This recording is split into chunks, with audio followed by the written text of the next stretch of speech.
Part में यूफेंग के दोस्त को मारने का हुक्म जिंग फैमिली के एल्डर डोकरी माता ने दे दिया, लेकिन यूफेंग वहां पे पहुंच गया और सारे एल्डरों के बैंड बजाने लगा और उसी के पीछे पड़ गया। वो अपनी जान की भीख मांगने की कोशिश करने लगी, लड़ने की भी कोशिश की, सब कुछ उसका फेल हो गया। अंत में यूफेंग ने उसको खत्म कर दिया और अपने जख्म का अभी भी दिखावा करने लगा जैसे कि वो अभी भी चोटित है, और फिर वहां से चुपचाप निकल गया। ये एपिसोड शुरू हुआ तो नमस्कार, हम सुबह लाइक सब्सक्राइब बटन दबावा। पार्ट की शुरुआत में वो तेंचुआंग सेक्ट में पहुंच गया और वहां पे जाओ वेंग जोंग को मास्टर ली से मिला दिया और मास्टर ली ने उसको अपना डिसाइपल बना दिया और उसी के साथ वेंगजो और यूफेंग की बात होने लगी। लेकिन तभी वहां पे तीसरी बंदी की एंट्री हो गई जो कि यूफेंग की एक थी जो हमेशा उसको नीचा दिखाती रहती थी और वो बोल रही थी कि यूफेंग तुम्हारी अभी तबीयत कैसी है, सुना है कि तुम्हारी जल्दी ही मौत आ रही है। और इतना बोल के वो हंस रही थी, जिसपे वो बोलता है क्या करे, किस्मत में जो लिखा है वो होगा ही, दुख सुख मिलेगा ही, तो क्या गम ही। जिसको सुनकर वो चिढ़ जाती है लेकिन बोलती है फिर तुम मॉर्टल क्यों नहीं बन जाते, इमॉर्टलिटी कल्टीवेशन को छोड़ क्यों नहीं देते, तुम्हारी शायद जिंदगी बच जाए। जिसपे वो हंस देता है, देखिए वो बिल्कुल भी खुश नहीं होती,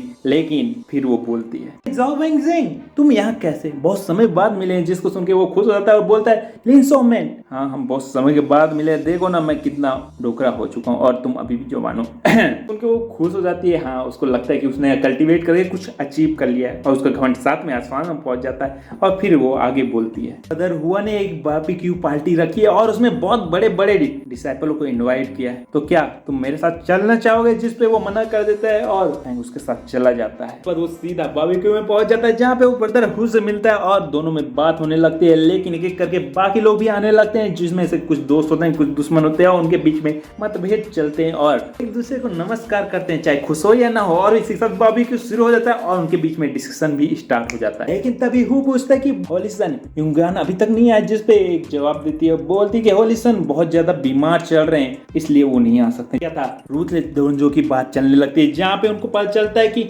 वहां जाने के लिए हेवनली सॉलोइंग डिवाइनिक फॉर्मेशन को खोलना पड़ता है। लेकिन जब उसको खोला गया हेवनली डिवाइन बॉडी और डिवाइन बॉडी होली बॉडी के ब्लड को सैक्रिफाइस करके, तो अंदर कुछ नहीं मिला। हेवनली डिवाइनिंग डीमन टेक्निक वहां से गायब हो चुकी थी और उसको कोई और ले गया। लेकिन ऐसा कैसे हुआ, क्योंकि वो फॉर्मेशन खोलना आसान नहीं था, तो फिर ये कैसे, वो आपस में बात करने लगते हैं। लेकिन यूफेंग ये सब अच्छे से सुनता रहता है और उसका शक ब्रदर हुआ में जाता है और उसको कंफर्म हो जाता है कि वो वही है जो हेवनली डिवाइनिंग टेक्निक को चुरा लिया है और उसका नेक्स्ट सक्सेसर बन चुका है। और इसीलिए वो बोलने लगता है कि क्या पता हम लोग उस टेक्निक चुराने वाले को जानते हैं और क्या पता वो शायद यही हो। तो सुन के हुआ तुरंत म्यूजिक जो बजाता था रुक जाता है, यूफेंग का शक कंफर्म हो जाता है और उनके बीच खींचातानी होने लगता है। और अब क्या था, वो भी बातों बातों में धमकी देने लगता है। फिर तो ब्रदर यूफेंग आपको बच के रहने की जरूरत है, क्योंकि हेवनली डिवाइनिंग डीमन टेक्निक जो भी यूज कर रहा है उसको तुम्हारी ही बॉडी की जरूरत है। और वो सीधा सीधा यूफेंग को धमकी देने लगता है, उनके बीच में तनाव होने लगता है। लेकिन यूफेंग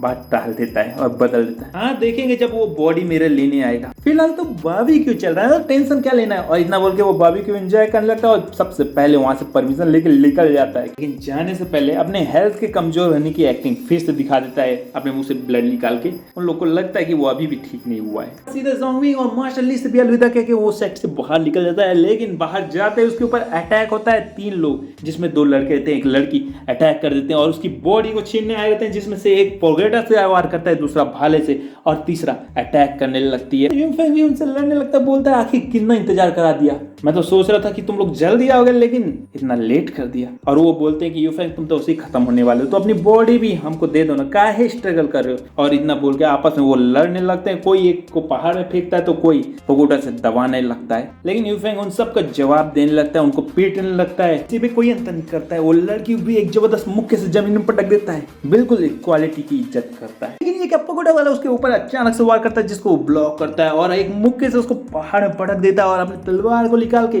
फिर उसके पगोटा को ही तबाह कर देता है। आला वाला भी अटैक करता है, लेकिन उसके अटैक को ब्लॉक करने में यू व्यस्त होता है। लेकिन एक पोर्टल उसके पीछे खुलता है और वो देखता है ये तो हेवनली डिवाइन टेक्निक है। लेकिन तभी वो जार उसको कैद कर लेता है और यूफेंग उसमें कैद हो जाता है। इन लोग खुश होने लगते हैं कि यूफेंग अब खत्म हो गया है। लेकिन यूफेंग अपनी स्पिरिचुअल एनर्जी को एक्टिवेट करता है और होली बॉडी को यूज करके उस जार को ही खोल देता है और वहां से निकल आता है और अपनी होली बॉडी को कॉन्सेंट्रेट करके अपने बॉडी को और मजबूत कर लेता है और ले दनादन उनको ठोकने लगता है। लेकिन इस मौके का फायदा उठा के वो लड़की भागती है, यू भी उसके पीछे तेजी से जाता है। तो उनका पीछा करते हुए बोलता है कि मुझे पता है कि तुम कहाँ हो, कछुए जैसे छुपने की जरूरत नहीं है, सामने निकलो। और वो तीनों एक माउंटेन में पहुंच जाते हैं और वहां पर पहुंच के यू बोलता है, फाइनली तुमने फैसला कर लिया कि अब मेरे सामने आना। और इसी के साथ वो भी दिखाई देता है जो एक इविल स्माइल दे के हंसने लगता है। हमको पता है कि अब इनका शो डाउन होने वाला है। तो अगले एपिसोड में मिलता है। लाइक करो, सब्सक्राइब करो, घंटी बजा दो और लेट्स गो।